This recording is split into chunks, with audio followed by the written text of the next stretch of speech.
Alô, boa noite, como estamos? Hoje a live vai acontecer, né? Ontem dei um bolo em vocês, né? Mas hoje a live vai acontecer, né? Todo mundo aí, pessoal, entrando, né? Como é que vocês estão? Estão me ouvindo bem? Como é que tá aí? Tá de boa?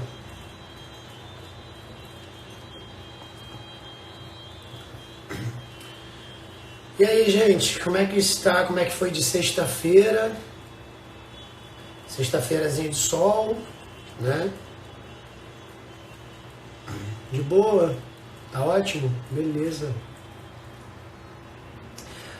Tinha postado, né? Algumas perguntas já botaram lá, a gente vai falar um pouquinho sobre essas perguntas que botaram lá na página. A gente vai falar hoje de insulina, insulinoterapia, né? Armazenamento, indicação. Então hoje nossa live vai ser vinculada, falada sobre insulinoterapia, os tipos de insulina. Lembrando que a gente está seguindo a diretriz de diabetes, diretriz brasileira, né, 17, 18 e 19 e 20. Então a aula vai estar embasada nessas diretrizes. Então para quem quiser depois, só botar no Google, vai lá e bota diretriz brasileira de diabetes. Aí tem a versão 17 e 18 e tem a versão 19 e 20, né? E a gente vai estar falando, a nossa aula vai estar baseada nisso, nessas diretrizes, tá? Oi, Lê, te amo mais, tá? Saudade, já te vi ontem, quando a gente se vê, a gente fica com mais saudade, né? Camila, beijo, meu amor. Vamos começar então, gente? Quem entrou, já entrou. A Bruna tá aí? Bruna, cadê tu? Bruna tá aí porque ela vai fazer a live junto comigo, porque ela me mandou uma mensagem falando que ela tá craque no diabetes, sabe tudo de insulina, né? Falou que nem ia. Jéssica, irmã, fala aí, irmã, que luta, só luta na nossa vida, né? Muita luta. Aí eu chamei, vou convidar ela para fazer minha live, porque ela falou que tá craque, né? Ali, casa comigo? Eu caso, meu amor, com você. Eu caso. Casa comigo, diz que sim.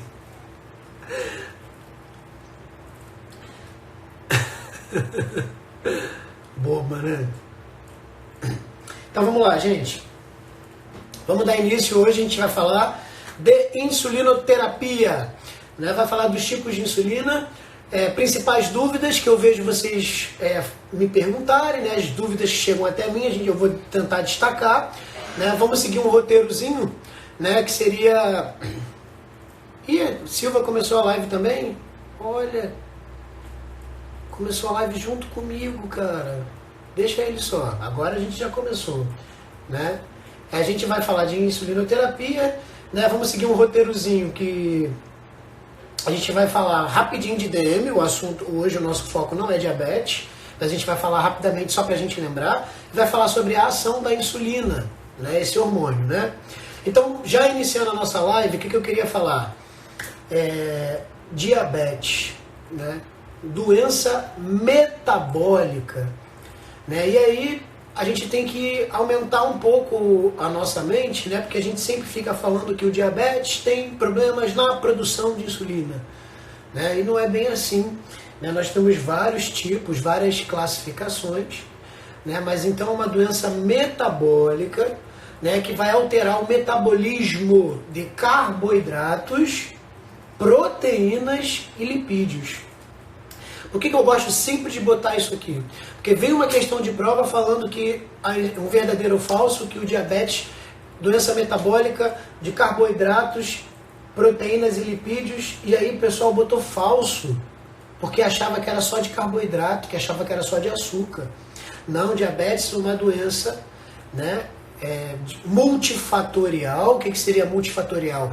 Com vários fatores envolvidos, fatores de riscos, né, que a gente não é o foco da nossa aula hoje, falar sobre esses fatores de risco, mas que a gente vai ter problema na produção, problema de resistência, problema autoimune ou outros tipos de causas de fisiopatologia do diabetes, mas na verdade esse paciente com diabetes ele vai ter ou resistência ou ele não vai conseguir produzir por diversas fisiopatologias, né? Hoje não, como eu disse, não é o foco da gente falar sobre isso, mas esse cara vai ter problema em regular a glicemia, né? Por algum tipo de complicação, seja ela qual for, em relação à produção ou à ação da insulina. E aí a gente tem que lembrar um pouquinho o que é essa insulina, né? Quem é essa insulina, né? A insulina é um hormônio, né, produzido e liberado pelas células beta-pancreáticas, né? Então quem produz, quem libera é o pâncreas, lá nas células beta, e a função da insulina, né, é organizar, regular a nossa glicemia. E quando a gente fala de glicemia, esse sufixo vem de sangue. Então, regular a glicose na corrente sanguínea. Só que não é tão só isso, tão básico assim, tão simples assim.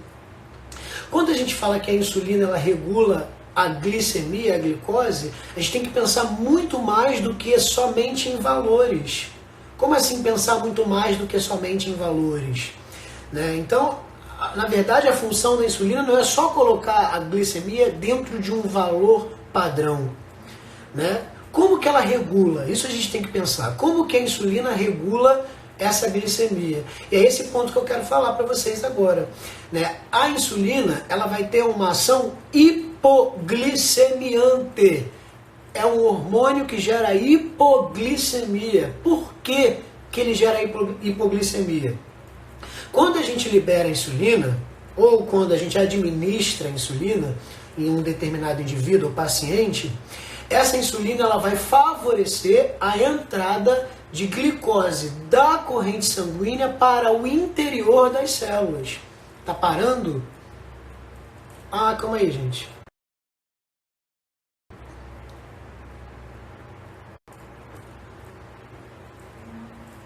E aí, gente, tá parando ainda? Como é que tá?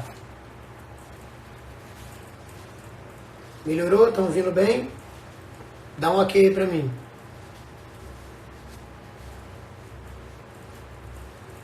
Não parou não? Então vamos continuar, tá não? Então beleza. Então a insulina, ela é um hormônio hipoglicemiante. Isso a gente já tem que anotar. Puxa aí insulina, hormônio hipoglicemiante. Como que ele vai fazer hipoglicemia? Como que ele age? Como que esse hormônio vai agir? Vai favorecer a entrada de glicose da corrente sanguínea para o interior das células. Glicose é energia, é fonte de energia e as nossas células precisam de glicose.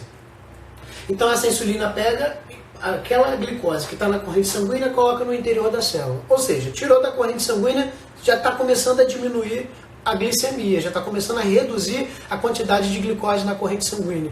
Outro ponto importante que essa insulina faz, outro ponto importante é que ela vai estocar, armazenar glicose como glicogênio lá no fígado e no músculo, tá?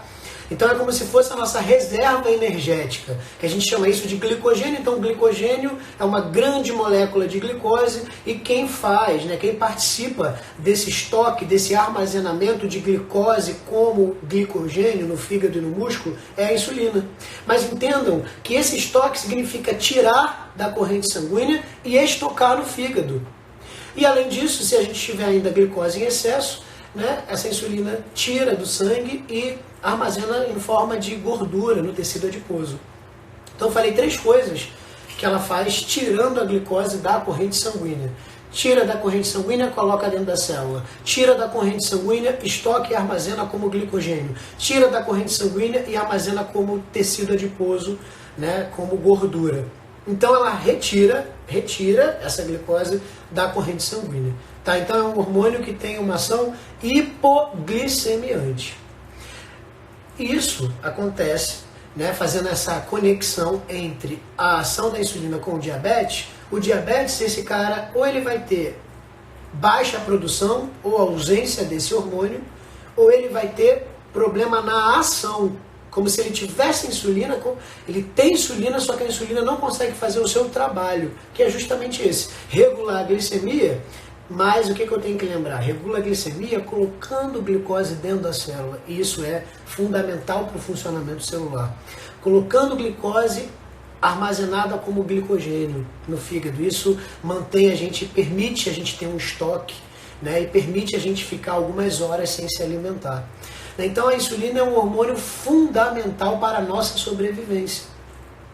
E aí, nesses pacientes com diabetes, nesses pacientes com distúrbio da insulina, pode se fazer necessário o uso desse hormônio, né? E a gente vai falar o uso desse hormônio, né, injetado, um uso exógeno de uma insulina fora, né? Porque ele não produz, ou essa insulina não tem uma ação efetiva, tá? E aí, gente, só pra gente lembrar que a gente vai ter o diabético tipo 1, que é aquele paciente que ele não produz insulina por ataque autoimune ou por causa idiopática, lembrando que a causa idiopática é que eu não sei determinar qual é a causa, mas o que eu sei é o seguinte, esse DM1, esse diabético 1, ele não produz insulina. Então o tratamento dele vai ser insulinoterapia plena, né? O uso de insulina de ação rápida e de intermediária, ou uso de insulina de ação rápida e insulina longa, a gente vai falar daqui a pouco sobre isso. O tratamento desse DM1 é a insulinoterapia plena. Ele depende da insulina desde o início da doença. E o diabético tipo 2? O diabético tipo 2, em sua maioria, ele tem resistência à insulina. Ele tem o hormônio, só que o hormônio não consegue ter a sua ação efetiva. E aí ele pode fazer uso de insulina no seu tratamento? Pode, né? Pode fazer parte da sua terapia medicamentosa o uso da insulina, tá? E aí a gente vai entrar agora no foco da nossa aula, que é justamente a questão da insulinoterapia. E a gente vai ver agora quais são os tipos de insulina. O que a prova quer da gente quando vem falando de insulina? Né? Então a gente vai falar sobre esse tema. Né? Quando utilizar a insulina? Qual o momento que eu uso a insulina X? Qual é o momento que eu uso a insulina Y? E aí a gente vai ter esse foco nessa live de hoje. Então eu vou virar a câmera aqui. Tá? Esse slide, ele tá, não sei se vocês vão conseguir enxergar daí. Né? Aqui para mim, olhando do celular, tá bem pequenininho, mas eu consigo ler. Eu não sei vocês, se vocês vão estar conseguindo ler direitinho esse slide, só para a gente ter uma ideia, tá? Então o que a gente fez? Falou sobre rapidamente o conceito de diabetes, falamos DM1 e DM2, nem citamos a gestacional, mas depois eu boto uma observação, depois me lembrem de falar uma observação interessante da gestacional, tá? E agora a gente vai falar do tipo de insulina, né? Quais são os tipos de insulina? Para quem não está conseguindo ler, se está ruim de ler, eu vou estar falando aqui, então vocês anotem, tá?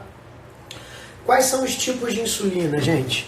Antes de eu falar do tipo de insulina, eu vou virar a câmera para mim de novo e vou falar só uma observação. Insulina é insulina. Tem essa ação hipoglicemiante que eu falei, né? De colocar a glicose dentro da célula, hormônio fundamental para o funcionamento do nosso corpo, para a nossa sobrevivência. Esses tipos de insulina que eu vou comentar agora, né? A insulina que demora 30 minutos a 1 hora para fazer o efeito, insulina que tem o seu efeito em menos de 15 minutos. O que muda é o que eu consigo adicionar à insulina que vai favorecer ou vai atrapalhar a sua absorção. Então, para quem acompanhou minha live lá de cinética, de farmacocinética, o que a gente vai falar agora, né, o que eu vou comentar o que eu vou falar sobre insulina, vai ser basicamente a farmacocinética do uso de insulina quando administrada pela via subcutânea. Então a via subcutânea, uma via de escolha para a administração da insulina, não é a única. Podemos fazer insulina intramuscular, podemos fazer insulina endovenosa, tem as suas particularidades do tipo de insulina. Eu vou tentar comentar isso ainda nessa live. Mas o que a gente vai comentar agora são os tipos de insulina que tem uma alteração do tempo de absorção, logo da sua duração. Isso é cinética, farmacocinética pura, do que a gente viu na última live de farmacocinética. Lembra que eu falei? Se eu estou falando de absorção, se eu estou falando de biodisponibilidade e distribuição, se eu estou falando de excreção, tempo de duração, eu vou estar falando de cinética. Então agora, quando eu falar os tipos de insulina, quais são as indicações de uso, né? Qual é o tempo de ação, tempo de início, isso é farmacocinética da insulinoterapia quando utilizada por via subcutânea, beleza? Então vamos lá. Olha só, gente, vamos começar a falar um pouquinho sobre as insulinas de ação rápida. E aí eu já quero deixar um destaque para vocês. A própria diretriz, né, da Sociedade Brasileira de Diabetes 1718, né, e 1920, elas se contradizem nessa classificação. Então elas citam quadros que eles classificam a ação da insulina em dois tipos de ação. Por exemplo, vamos falar sobre essas três insulinas, vamos começar falando sobre essas três insulinas, que está aqui como Lispro, vê se vocês conseguem ler, Lispro, se não tiver como ler, escreve aí, Lispro, Asparte e Glulizina. Lispro, Asparte e Glulizina. Aqui nesse quadro, ela vem classificando essa insulina como insulina de ação rápida. Insulina de ação rápida. E aí, olha só, gente, por que ela vai ser considerada de ação rápida? Lembrando que eu estou falando sobre as insulinas que estão sendo administradas pela via subcutânea. Esse tempo que eu vou falar agora é quando ela é administrada por via subcutânea, tá? Lispro, Asparte e Glulizina. Aqui nesse quadro ela vem como ação rápida. Mas em outros quadros, em outro quadro da mesma diretriz, ela vem como ultra rápida. Porque depois eu vou estar lançando aqui um outro quadro para a gente estar avaliando e analisando, que ele vem falando sobre o tempo. Essas insulinas, Lispro, Asparte e Glulizina, quando a gente administra ela por via subcutânea, ela faz o seu efeito entre 5 e 15 minutos. Olha só como é rápida o efeito. Então administra essa insulina e ela consegue ser absorvida entre 5 e 15 minutos. Ou seja, ela vai ter um tempo de absorção de início de ação menor que 15 minutos. Né? E aí aqui nesse quadro eles classificaram ela como rápida e a maioria das vezes a diretriz cita essas três insulinas como rápida. Tem um quadrozinho que ele bota lá como ultra rápida. Mas e hoje em dia a gente vai estar utilizando, chamando essas insulinas de ação rápida também. Por que a gente vai estar chamando elas de ação rápida? Porque já estão fazendo insulina que vai fazer o efeito mais rápido ainda. Aí provavelmente quando essas insulinas forem lançadas, ou nem sei se já foram lançadas, aí a gente vai chamar ela de ultra rápida, tá? Mas aí a ação rápida, Lispro, Asparte e Glulizina. E aí o outro ponto interessante que eu quero colocar para vocês é o seguinte, elas vêm com uma indicação prandial. O que é uma indicação prandial? Indicação prandial, insulinas de uso prandial, são insulinas que são utilizadas para corrigir a glicemia ou a hiperglicemia em refeição, de uma refeição. Então, quando eu utilizo aquela insulina para corrigir uma glicemia de almoço, só para a gente não se perder, comi, eu vou absorver aquele alimento, e aí é claro que a minha glicose ela vai aumentar. Então, para a gente corrigir essa glicemia, para a gente corrigir esse pico glicêmico, eu preciso de uma insulina que ela comece a fazer um efeito rápido. Você imagina se eu vou almoçar e vou utilizar uma insulina que começa a fazer o seu efeito 2 horas depois. Não vai ter explicação ou indicação para isso. Então, essas insulinas prandiais, de uso prandial, são insulinas que vão corrigir hiperglicemia ou a glicemia das refeições. A lispro, a asparte e a glulizina vem como essa indicação, tá? Depois vai ter outro quadro que a gente vai falar como é que a gente usa essas insulinas para a correção prandial. Outra coisa que a gente pode pensar também é quando um paciente faz um pico de glicemia, ele tem uma hiperglicemia, ele está em síndrome hiperosmolar ou cetoacidose diabética e só tem como eu fazer a insulina por via subcutânea, eu vou escolher, ele está em emergência, ele está numa situação de emergência. A escolha, né, vai ser uma insulina que tenha uma ação rápida, né? Então, a lispro, a asparte e a glulizina também vem como utilização emergencial, né? Mesmo sendo utilizada pela via subcutânea, porque ela já começa o efeito rapidinho. Ah, mas eu posso fazer essa insulina EV? Posso, mas daqui a pouco eu vou falar como que a gente faz essa insulina EV, qual é a situação, como o paciente tem que ficar. Então não é assim de qualquer forma que a gente pega e coloca intravenosa e segue o fluxo, não, tá? Mas então, é uma insulina de ação rápida. Por que ela é de ação rápida? Porque o início dela é de 5 a 15 minutos, ou a gente pode utilizar, né, de uma maneira global, menos que 15 minutos. Eu já tenho o início da ação dela. Significa que a cinética dela, que a absorção dela, aconteceu dentro de 5 a 15 minutos. Então a ideia é para corrigir. Se ela está sendo absorvida rapidamente, ela vai chegar na circulação sanguínea rapidamente. Então a indicação vai ser o momento em que a minha glicemia ou a glicemia daquele indivíduo esteja alta ou esteja para aumentar, no caso dessas refeições ou das grandes refeições ou das principais refeições, tá? Então a gente falou dessas de ação rápida, lembrando que tem um quadro da mesma diretriz que traz a ação dela como ultra rápida, porque ela é bem rapidinho, né, de 5 a 15 minutos. Mas na maioria das vezes a diretriz cita ela como de ação rápida. Beleza? Ok, vamos falar um pouquinho sobre a insulina regular. Depois tem outros quadros que eu vou falar aí, tá, gente? Isso aqui é só estou falando da ação e eu estou falando da indicação de uso, tá? Ação e indicação de uso. A insulina regular, ela tá aqui, ó, insulina regular, para quem está conseguindo acompanhar no slide, tá bem aqui, ó, insulina regular. Ela aqui tá como classificação de ação curta. Aqui ela tá como classificação de ação curta, tá? Ela também vai ter uma indicação prandial, ou seja, para corrigir essas principais refeições ou as refeições, tá? Por que ela é chamada de ação curta, né? Porque ela tem um efeito, não é tão longo o efeito dela, né? O efeito dela é mais curto. O início de ação dessa insulina, depois eu vou botar um quadro com esses valores, né? O início de ação dessa insulina é de 30 minutos a 1 hora.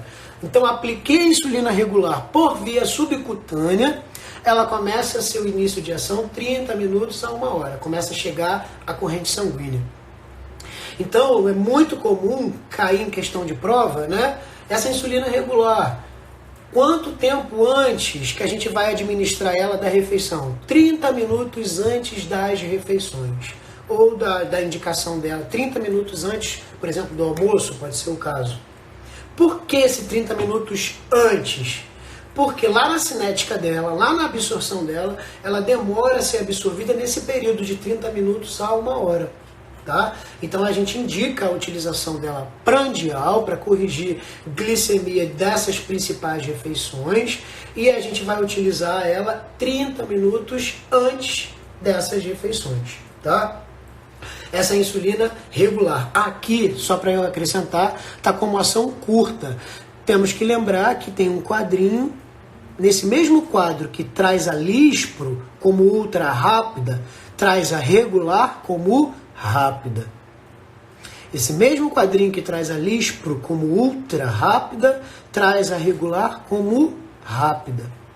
Nesse quadro aqui, ele traz a lispro, né, a glulisina e as partes como rápida e a regular como curta. E a maioria das vezes ele cita a regular como de ação curta. Mas todas essas que nós falamos aqui, tanto essas de ação rápida, lispro, as partes glulisina, quanto a regular, elas têm indicação prandial, indicação para corrigir essa hiperglicemia ou esse aumento de glicemia das principais refeições ou das grandes refeições, tá? E aí, só para lembrar, como a regular tem um início de 30 minutos a 1 hora, o ideal é a gente administrar a regular 30 minutos antes das refeições.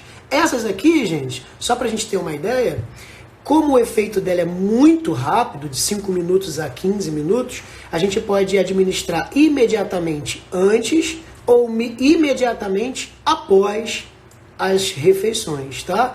Então, a lispro, as partes glulisina, a gente pode fazer, né, utilizar ou usar imediatamente antes ou imediatamente após as refeições, porque a absorção dela é rápida, entre 5 e 15 minutos, tá bom? Beleza. Responde minha pergunta. O que tu perguntou? Eu não vi, não. O que o Silva perguntou? Responde a minha pergunta. Não sei o que você perguntou. Pergunta aí de novo. Pergunta aí de novo.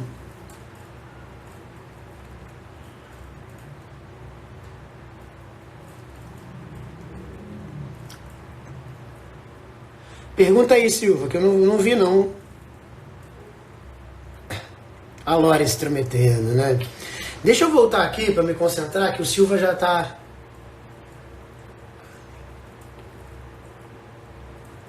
O que tu botou ali? Então, o que tu botou?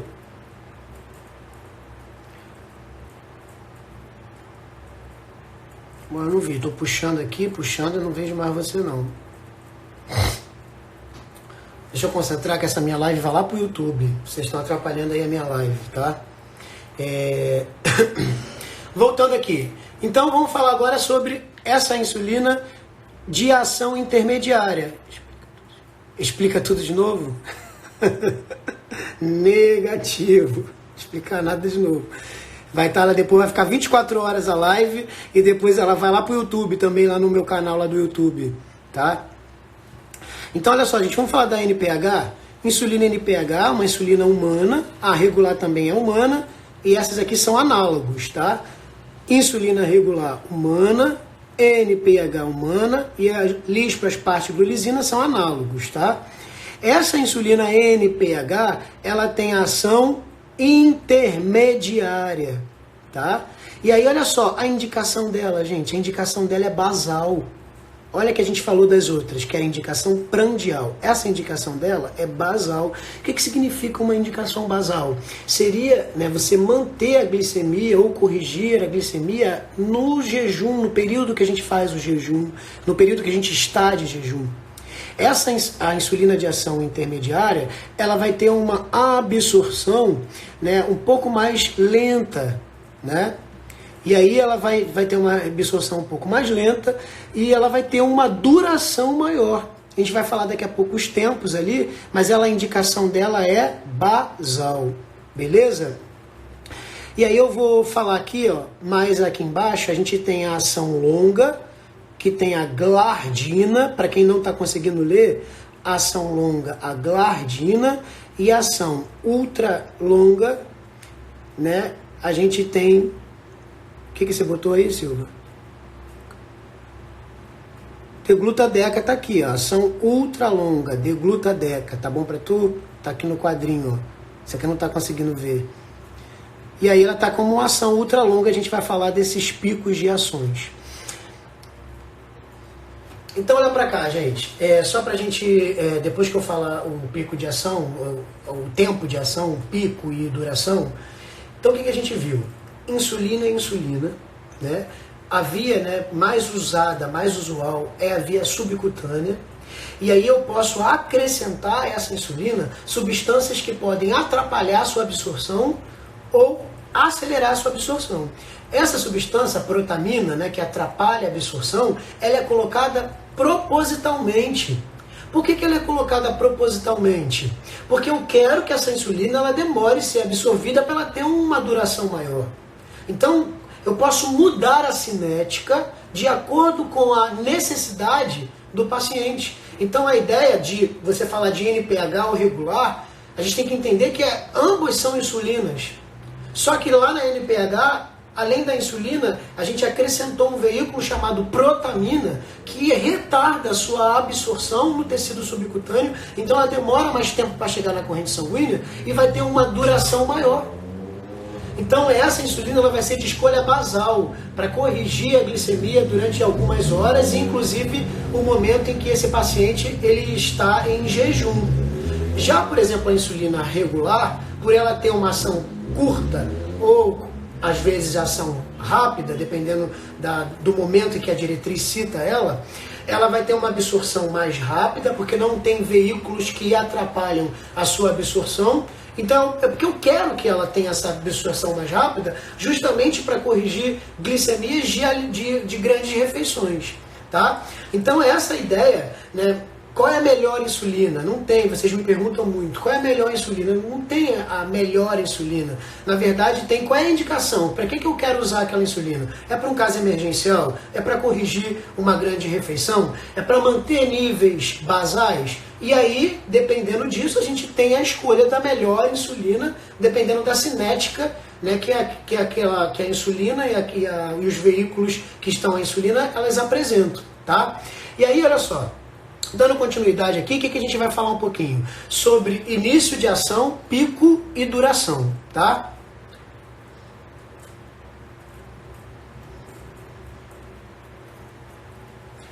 Vê se dá para vocês verem aí. Dá para vocês verem aí? Mais ou menos, tá pequenininho, né? Então, olha só pra gente voltar aqui, ó. Tá vendo a lispro, aspartate e glulisina? Lembra? Olha só nesse quadro como é que ela traz como ultra rápida. Lá no outro quadro que a gente viu, vou voltar ao quadro aqui, ó. Lispro, aspartate e glulisina como de ação rápida. Né? Hoje em dia, os artigos, as diretrizes, traz ela como ação rápida, porque, como eu disse, vai ter insulina mais rápida ainda. Mas aí o que eu quero que vocês entendam? Qual é o início de ação? Em quanto tempo esses análogos, que ela é considerada análogos de insulina humana, quanto tempo esses análogos, essas insulinas, elas serão absorvidas? Menos que 15 minutos, como eu tinha dito, de 5 a 15 minutos. O pico de 30 minutos a 2 horas, fazendo uma média dessas insulinas, tem algumas alterações aqui. E aí a duração de 3 a 6 horas, fazendo uma média da duração dessa insulina. Então ela é absorvida rapidamente, mas ela dura muito pouco. A excreção dela é mais rápida porque ela chega mais rápido à corrente sanguínea, tá bom? E aí, dando continuidade, vamos procurar regular. Destaca aí a regular, gente. A regular, a gente tem que saber. Não tem como a gente ir para a nossa prova sem saber em relação à insulina regular, tá? Então, a insulina regular, ela vai ter o início de 30 minutos a 1 hora. Lembrando que ela vai ter uma indicação prandial, lembra que a gente falou? Aqui, ó, olha como é que está a classificação dela, como ação rápida, e lá naquele quadro, na mesma diretriz, traz como ação curta, né? Então ali essa contradiçãozinha, vamos ter só discernimento na hora de fazer a questão da prova, né? Então aqui ela está como ação rápida, tem o pico de 2 a 3 horas e o tempo de duração de 5 a 8 horas. Né? Por isso que ela também pode vir como curta, porque ela só 8 horas de duração, então uma duração bem curtinha, de 5 a 8, vai depender da metabolização do paciente. Mas ali, ó, isso aqui, gente, é muito importante e interessante da gente saber. A insulina regular tem indicação prandial e ela começa o seu início entre 30 minutos e 1 hora após a sua absorção. Lembrando que eu estou falando que essa via é a via subcutânea. Quando indicada para correção prandial, vamos fazê-la 30 minutos antes das refeições. 30 minutos antes das refeições. É uma insulina humana, essa insulina regular, é uma insulina que é disponibilizada pelo SUS, tá bom? E aí, dando continuidade, vamos falar um pouquinho sobre a insulina NPH, que ela está aqui, ó. Insulina NPH, aí aqui não tem contradição nenhuma, não tem nenhuma divergência, ela vem sempre como a ação intermediária, indicação de uso basal. Olha só o início dela, como é que demora, gente? 2 a 4 horas para começar o início, para começar a fazer o efeito, a NPH. Olha a diferença da regular. 30 minutos, ela já começa a fazer o efeito. Pico de 4 a 10 horas, e aí a duração 10 a 18, nesse quadro. Em outro quadro, na mesma diretriz, 12 a 18. Então essa pequena também divergência, 10 a 18, 12 a 18, seria o tempo de duração da NPH, por isso que ela tem uma indicação basal. A insulina regular e a NPH é a mais disponível, mais utilizada para pacientes do SUS, tá bom? Beleza. Outra coisa que eu quero destacar para vocês é o seguinte, né? Ação prolongada, aqui ação prolongada, Detemir, glargina, então destacar a glargina em algumas provas, né, como Lantus, que seria o nome comercial, né, mas é glargina e Detemir, né. Queria destacar aqui uma observação interessante, que a glargina, ela não tem pico, ela não apresenta pico, e ela tem um efeito de 24 horas, né. Então uma insulina basal, um análogo, tá? Não tem pico, né? O que é o pico, né? Eu não falei para vocês, mas o pico seria o momento em que a gente vai ter a maior concentração da insulina. Então não tem, porque ela é de liberação tão lenta, de liberação tão basal, que ela não faz um pico, ela sempre se mantém naquele nível por basicamente 24 horas, tá? E a Detemir, né, que ela vai ter, tem um pico, né, e a duração dela é de 18 a 22 horas, então também é uma ação, né, bem prolongada, tá, em relação às outras insulinas. Então também vai ter indicação basal. Outra coisa, gente, que eu vou falar rapidamente, são os análogos bifásicos. Né? O que é um análogo bifásico? É quando a gente tem naquela insulina, insulinas com ações diferentes. Exemplo, insulina de ação rápida com ação intermediária. Insulina de ação rápida com ação prolongada, com ação longa. Então, no mesmo frasco, na mesma questão da mesma caneta, né, a gente vai ter 2 tipos de insulina já pronto, tá? E aí, só para vocês terem uma ideia, essa aqui, ó, Lispro, 25% de Lispro, 75% de NPL, que é uma insulina com protamina, né, que seria Lispro, seria uma Lispro, mas com protamina, que é uma substância que retarda a absorção da insulina quando administrada lá por via subcutânea, tá? Mas a outra mistura bem interessante, que é mais feita pelo SUS, né, seria a regular com a NPH. Então o que eu quero que vocês entendam, que eu já posso ter isso pronto, intermediária com rápida ou intermediária com ultra rápida, pronta, ou a gente pode misturá-la. Daqui a pouco vai ser o assunto nosso. Como que a gente mistura a insulina? Isso já foi questão de prova, a mistura de insulinas, né? Depois eu vou botar algumas observações, mas aqui eu só quero que vocês entendam que eu já tenho isso pronto já para o paciente poder aplicar, ou quando não tem pronto, né? Quando ele não tem acesso a essa insulina pronta, né? Ele vai fazer a mistura. Né? Então eu quero botar algumas observações em relação a isso também, tá? Beleza, esse quadro é um quadrinho resumido, bem resumidinho, só para a gente ter uma ideia, né? Ele tá até, acho que é melhor da gente ler, para vocês lerem, tá? Olha para lá. Olha, Lispro aspartate glulisina como rápida, menos de 15 minutos, duração de 4 a 6 horas, uma duração curta, né? Olha só a indicação, imediatamente antes das refeições ou imediatamente após. Então as insulinas que a gente utiliza imediatamente antes ou imediatamente após, tanto faz, vai ser lispro, aspartate e glulisina, porque ela já tem início antes dos 15 minutos, tá? Qual é o aspecto dessa insulina, gente? Essas insulinas ela tem um aspecto cristalino, um aspecto transparente, tá? Depois a gente vai entender o que influencia a questão desse aspecto, tá? A insulina regular, aqui nesse quadro classifica ela como curta, como eu tinha dito, na maioria das vezes vem como curta, 30 minutos a 1 hora já começa o seu efeito, o seu início, ela começa já a ser absorvida, pico de 2 a 3 horas e ali a duração de 6 a 8, 5 a 8, então a diretriz traz 5 a 8 de duração ou 6 a 8 de duração. Indicação prandial, igual a essa aqui, só que aqui, ó, 30 minutos antes. Circula aí ou anota aí, 30 minutos antes das refeições e ela tem um aspecto cristalino também, beleza? E essa insulina aqui, a NPH, que a gente tinha falado, né, ela tem protamina, então ela tem aquela substância que retarda e atrapalha a absorção daquela insulina, por isso que ela vai ter um início mais demorado, né, 2 a 4 horas é o início de ação da NPH, pico 4 a 10, e aí a duração de 10 a 18, 12 a 18, a diretriz traz esses dois valores.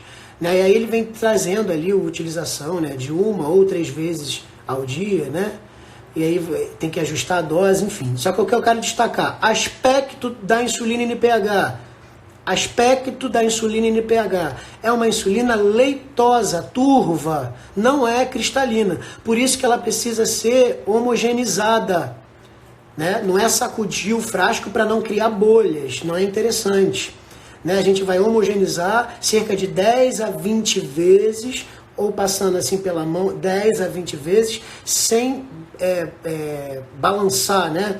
Sem sacudir demais, porque cria bolhas na insulina e não é interessante pra gente, tá? Então a gente vai homogeneizar de 10, depois eu vou botar aí, tem um quadrinho de 10 a 20 vezes. Então esse quadrinho aqui é bem interessante, né, da gente estar citando, tá falando, e tá lá esse quadrinho é da diretriz 17 e 18, um quadrinho também citado lá na 19 e 20, beleza? Da diretriz que eu tô falando.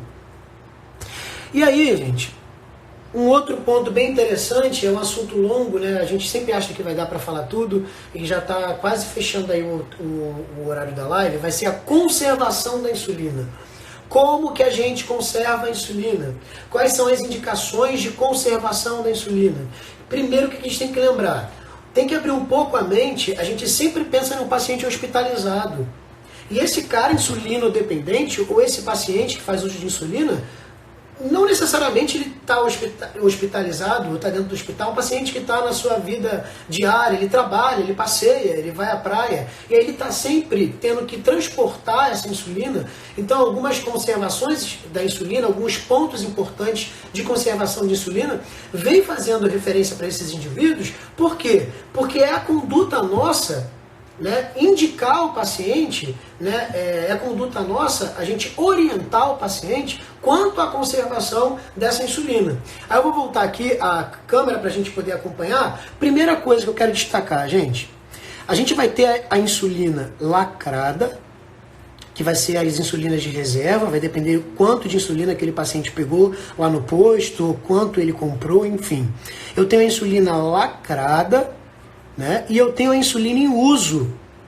Esse ponto vai ser interessante para eu destacar uma coisa aqui. A insulina lacrada, né, que não está sendo utilizada, que vai ser utilizada ou no outro mês, enfim, vai ser utilizada em outro momento, ela sempre tem que estar refrigerada.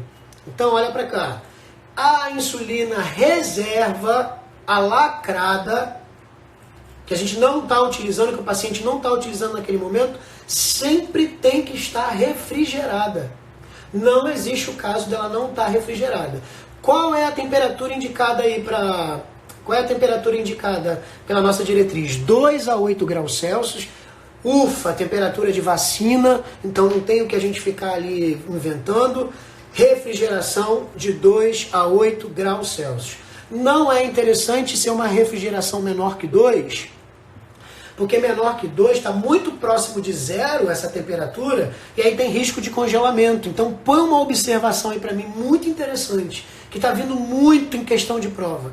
Insulina não pode ser congelada de maneira nenhuma. Então cuidado com pegadinha de prova dizendo que as insulinas congeladas aumenta a validade. Insulina não pode ser congelada, senão a gente estraga a insulina. Se congelar não tem como usar. Tá? Então ela não pode ser congelada, por isso não pode ficar a temperaturas inferiores, mais baixas do que 2 graus Celsius pelo risco de congelamento. Né? E acima de 8 já está numa temperatura ali que a gente já começa a poder ter perda da função, né? Da dinâmica da insulina. Então ali a temperatura ideal 2 a 8 graus Celsius. Essa insulina lacrada, né? Se ela mantida a temperatura ideal de 2 a 8 graus Celsius, ela vai ter uma validade de acordo com o fabricante. Então a validade ela vai estar no frasco de insulina, a validade da insulina. A diretriz aqui traz uma média de 2, 3 anos, né, de validade, né, mas temos que seguir a validade que está no frasco, lá de acordo com o fabricante, mas uma média aí de 2, 3 anos de validade. Tá? Por que eu estou falando de acordo com o fabricante? Porque às vezes você está numa insulina que ela falta um ano para ela vencer, aí você recebe aquela insulina que já tem um período que ela já está sendo que ela está sendo armazenada, aí você fala, não, 2 a 3 anos. Não é, de acordo com o fabricante. Se fala que a insulina está vencendo amanhã, é amanhã que ela está vencendo. Tá? Mas essa média é de 2 a 3 anos. Então a insulina lacrada, a insulina reserva, a insulina que o paciente não está utilizando, que o indivíduo não está utilizando, obrigatoriamente tem que estar refrigerada entre 2 e 8 graus Celsius. Aí você vai me perguntar, Bauer, por que você está falando obrigatoriamente? Existe o caso de uma insulina não estar refrigerada? Existe o caso de eu manter uma insulina fora da geladeira? Existe. E aí vem a insulina que ela está sendo utilizada, a insulina em uso, ela não tem a necessidade de ficar refrigerada. Ela pode ser mantida a temperatura ambiente, desde que essa temperatura não ultrapasse 30 graus. Aí a gente sempre mantém, né, cultura aqui no Brasil, manter essas insulinas refrigeradas, porque às vezes a cozinha daquele paciente vai passar de 30 graus. Aí a gente vai considerar uma temperatura extrema para a insulina. Então a gente pode ter perda da dinâmica da insulina quando ela fica numa temperatura maior que 30. Tá? Então, primeiro ponto, a insulina ela pode ficar em temperatura ambiente? Pode, desde que seja insulina em uso. Tá? Desde que seja insulina em uso. Porque a insulina a temperatura ambiente, ela só vai ter uma duração de 4 a 6 semanas, na maioria das provas 30 dias, pede 30 dias, mas nossa diretriz traz 4 a 6 semanas. Ou a insulina aberta, também vai ter a duração de 4 a 6 semanas, independente de estar refrigerado ou não. Abriu a insulina, validade 30 dias, aí vai 28 a 32 dias, ou como vem a nossa diretriz aqui, 4 a 6 semanas. Tá? Aí, então, só para a gente fechar esse ponto que é importante, que tem muito verdadeiro ou falso e gera muita dúvida, então eu posso manter a insulina fora da geladeira? Posso, desde que não ultrapasse 30 graus e desde que seja a insulina que o paciente esteja usando. Porque já que ele está usando, né, vai ter, quando eu boto ela a temperatura ambiente, quando eu abro essa insulina, ela só vai ter uma validade de 4 a 6 semanas. Então 4 a 6 semanas em temperatura ambiente, a gente consegue manter a dinâmica dela, a função, a ação dela, ainda uma ação boa. Tá? Insulina lacrada, insulina estocada, armazenada, não pode estar a temperatura ambiente. Obrigatoriamente 2 a 8 graus Celsius, tá? E aí aqui a insulina em uso, né, também aquela que a gente falou, pode ser a temperatura ambiente, tá? E aí, gente, só pra gente dar um destaque aqui, né, só para eu falar rapidinho, essa insulina ela pode vir em frasco, ela pode vir em caneta. Essas indicações, elas servem tanto para o frasco quanto para a caneta. Tá? Então a insulina que está em uso lá na caneta pode ficar na temperatura ambiente? Pode, desde que não ultrapasse 30 graus, e aí a gente tem que levar em consideração a validade, que acaba sendo uma validade reduzida de 4 a 6 semanas, depois que a gente abre essa insulina, ou se ela for mantida a temperatura ambiente também 4 a 6 semanas, tá bom? Outra coisa interessante que eu queria falar, vou virar aqui para... Outra coisa interessante que eu queria falar, a insulina gelada, de 2 a 8, né? Então a insulina em uso obrigatoriamente tem que estar a temperatura ambiente? Negativo. Eu posso utilizar a insulina que está em uso tanto sobre essa refrigeração, 2 a 8, quanto na temperatura ambiente, desde que não ultrapasse os 30 graus, tá? Então tanto faz, é em uso. Essa insulina gelada, que foi mantida 2 a 8, quando o paciente tira lá da geladeira e aplica, essa insulina ela tem uma tendência a ter uma irritação no local maior, uma dor, gerar uma dor maior no paciente.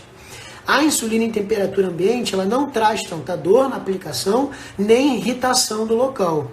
Por isso que essa diretriz fala, se for a escolha do paciente, deixar essa insulina em uso por 2 a 8 graus Celsius, pode, antes da aplicação, retirar essa insulina e deixar ela ali fora da geladeira de 15 a 30 minutos. Porque aí a gente eleva um pouco a temperatura, ele sai dessa temperatura de 2 a 8, eleva a temperatura e reduz a irritação e reduz a dor no local do armazenamento. Então isso é de praxe, pegar a insulina em uso, que está refrigerada, e 15 minutos a 30 minutos antes de ser administrada, deixa fora do refrigerador da geladeira, 15 a 30 minutos, aí aplica, você vai ter uma irritação, o incômodo e a dor menor ou reduzida, beleza? E aí, calma aí, esse slide não, vou voltar para cá, só para eu fechar aqui a questão de insulina. Vou voltar aqui. Acho que a live já está quase acabando. Enfim, gente. Deixa eu ajeitar aqui. Conservação da insulina. Frascos de reservas devem ser refrigerados, a gente falou. Frasco reserva, lacrado, sempre refrigerado, 2 a 8 graus Celsius. E a validade a depender do fabricante. Os extremos de temperatura devem ser evitados. O que seria o extremo de temperatura? Menos que 2 graus Celsius, acima de 30 graus, vai ser evitado, né?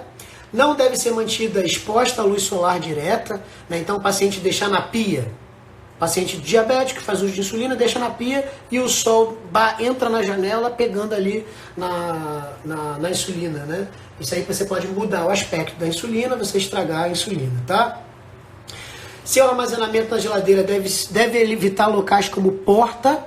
Isso aqui é interessante. Por que a gente evita local como porta? A porta a gente está sempre abrindo, deixa a porta aberta e ali na porta é o local da geladeira que a gente vai ter uma maior variação de temperatura. Hora está lá, se manter fechada lá, batendo uns 2,8, mas se for aquele dia de calor maior, que toda hora alguém abre a geladeira, deixa a porta aberta por muito tempo, aí acaba com aquela insulina fica armazenada acima de 8 graus. Então a gente evita a porta, evita a proximidade com as paredes, né, do congelador, da geladeira. Por quê? Eu preciso que essa refrigeração ela ocorra, o ar refrigerado circule em torno dessa insulina para manter o 2 a 8. Então eu evito aproximação do congelador, porque eu não posso congelar essa insulina, lembra? Então eu evito o congelador, porque aí eu posso ter temperaturas menores que 2 e evito a porta, porque essa temperatura pode ser maior que 8. Qual é o ideal, gente? Lá na prateleira de fruta ou acima daquela gaveta de legumes, de frutas, né? Então botar a insulina ali seria o melhor local, porque ali não fica próximo do congelador, então não tem risco de congelamento. Não fica na porta, então não tem risco da gente manter aquela insulina acima de 8 graus, tá? Então, os locais indicados, prateleiras, localizadas abaixo da gaveta, a gente falou. E aí, aquele bizu que eu tinha falado, se essa insulina for refrigerada, antes da aplicação, tirar ela da geladeira 15 a 30 minutos. Isso aí seria interessante. E aí, gente, lembra que eu tinha falado das bifásicas? Lembra que a gente comentou das insulinas bifásicas? O que é a insulina bifásica? Insulina bifásica é quando eu tenho uma caneta, enfim, quando eu tenho uma insulina que eu tenho já misturado, já pronto, dois tipos de insulina de ação diferente. Por exemplo, eu vou ter a insulina regular, que é uma insulina de ação curta ou rápida, né? Vai depender ali do quadro, com insulina NPH, que é uma insulina de ação intermediária. Eu tenho duas insulinas de ações diferentes no mesmo frasco. A gente vai falar que é bifásica, tá? Aí vai estar 25% de insulina rápida, 75% de insulina intermediária ou insulina longa, ultralonga, tá? Esse pode ser o caso, tá?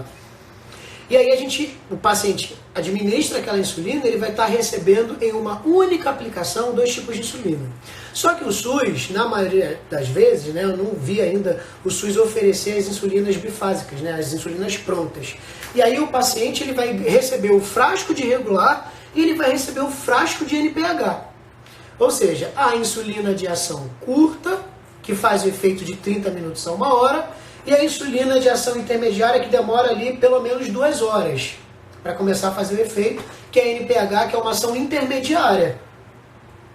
Então esse paciente que não tem o acesso a essa insulina já pronta, ele pode misturar. Então a primeira coisa que eu coloco, de verdadeiro ou falso, posso misturar a insulina em uma mesma seringa? Posso. Então eu posso estar fazendo isso? Posso. Eu posso estar misturando essa insulina diferente na mesma seringa. Qual é o objetivo de eu estar misturando essas insulinas, gente? Você imagina se o cara faz 20 unidades de NPH e 10 unidades de regular no mesmo horário, ou num horário que seria muito próximo um do outro. Ele ia estar tendo uma aplicação, tomando uma agulhada para NPH e uma agulhada para regular. E aí quando ele utiliza 2 sítios para aplicar essa insulina, ele já vai ter um local de rodízio reduzido, porque ele aplicou no mesmo horário, NPH e regular. Quando a gente mistura e a gente junta esses 2 tipos de insulina, ele toma em uma única aplicação, em uma única furada, ele vai receber os 2 tipos de insulina regular, do exemplo que eu dei 10 unidades, NPH, do exemplo que eu dei 20 unidades, no mesmo sítio, no mesmo local. E aí, além dele tomar uma furada, sabe o que vai acontecer, gente? Esse objetivo de misturar a insulina é a gente reduzir a possibilidade de lipodistrofia. Lipodistrofia é uma complicação da insulinoterapia que eu não vou falar aqui nessa live, que já está acabando, né? Que eu não vou falar aqui nessa live, vai ser assunto de uma outra live pra gente. Mas a lipodistrofia seria uma fibrose no tecido adiposo causado por aplicações repetidas da insulina. Então, quando eu junto insulinas de ação diferente na mesma seringa, eu administro as 2 insulinas em uma única aplicação. Então, esse paciente ele vai ter mais opções de sítio, a gente vai reduzir lipodistrofia e também o incômodo da questão da furada também vai ser menor. Então, eu posso misturar insulina? Posso. E como é que eu faço isso? Esse é o bizu, isso que já caiu na prova de EGS. Olha lá, gente. Primeiro, a indicação vai ser o seguinte: a gente vai misturar insulinas que tenham ação diferente. A gente não vai estar misturando insulina rápida e insulina curta, ou ultra rápida e rápida. Eu preciso que essa ação seja diferente, distinta. E aí, gente, olha para cá. A insulina regular ou a insulina cristalina, quais são as insulinas cristalinas? Lispro, asparte, glulisina e regular. As insulinas cristalinas terão que ser aspiradas primeiro, depois as insulinas turvas que são aspiradas, tá? Gente, só temos 1 minutinho só de live. Então esse ponto é importante. Misturo as insulinas, mas primeiramente, isso é questão de prova, primeiramente aspiro a insulina cristalina. Lispro, asparte, glulisina e regular. Então, dependendo da minha mistura, primeiro é cristalina, depois eu aspiro a turva e aí o paciente aplica essas insulinas, tá? Já está acabando o nosso tempo, né? Deixa eu ver se tinha mais um slide para a gente falar. Não tinha, eu só queria dar o destaque, porque isso já foi questão de prova, né? E dúvidas em relação ao tempo, só ir lá no Google, bota lá diretriz brasileira de diabetes, vai estar isso tudo lá nessa diretriz. Gente, diabetes não cai na prova, vem sempre na prova, né? Então é certo de cair questão de diabetes, já caiu questão de insulina, então insulina temos que saber. É um assunto importante e interessante. 10 segundos, fiquem com Deus.